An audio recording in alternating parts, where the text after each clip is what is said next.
У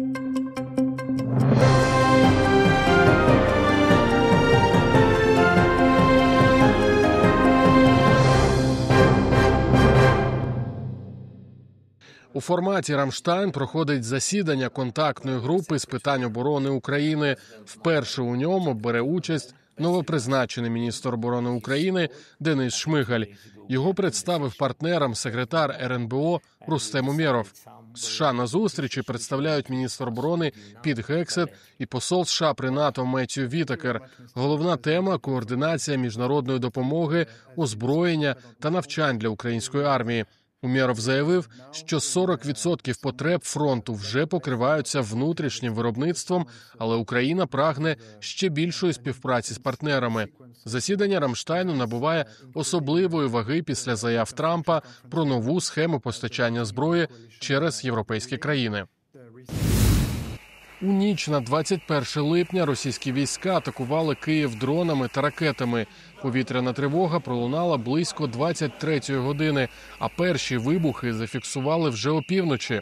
У кількох районах столиці – Дарницькому, Шевченківському, Дніпровському та Солом'янському – зафіксовані значні руйнування. Горіли дахи будівель, супермаркет, торгові ряди та навіть дитячий садок.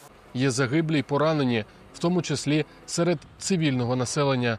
Київська міська влада оперативно організувала роботу екстрених служб та лікарів.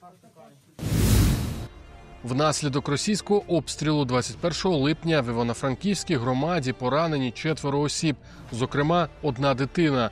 В одному із сіл зайнявся двоповерховий житловий будинок. В самому Івано-Франківську горіли гаражі, автомобілі та складські приміщення. Загальна площа займання перевищила 500 квадратних метрів. На місці працювали рятувальники та вибухотехніки. За попередніми даними, атака була комбінованою. Секретар РНБО Рустем Умєров заявив, що Україна перестала бути лише реципієнтом допомоги. 95% дронів, які використовуються на фронті, зроблені в Україні. Протягом 2 років держава інвестувала понад 20 мільярдів гривень у розвиток оборонної промисловості. Ці дрони стали критично важливим фактором в обороні і контрнаступі, що робить Україну партнером, а не просто споживачем військової допомоги.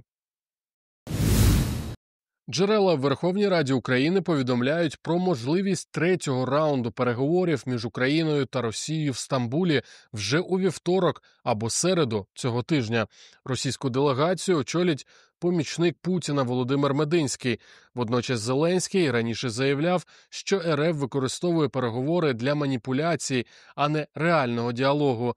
Новий раунд залежить від дотримання домовленостей попередніх зустрічей, зокрема щодо обмінів. Українську делегацію очолить секретар Ради нацбезпеки України Рустем Умєров.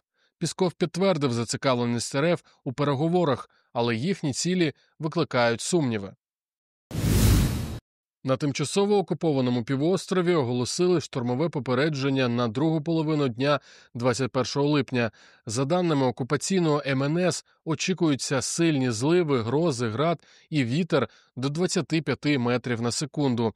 Місцевих жителів просять не залишати автівки біля дерев чи конструкцій, уникати прогулянок на набережних і не виходити в море. Нагадуємо, що з 1 травня на території Криму діє особливий протипожежний режим.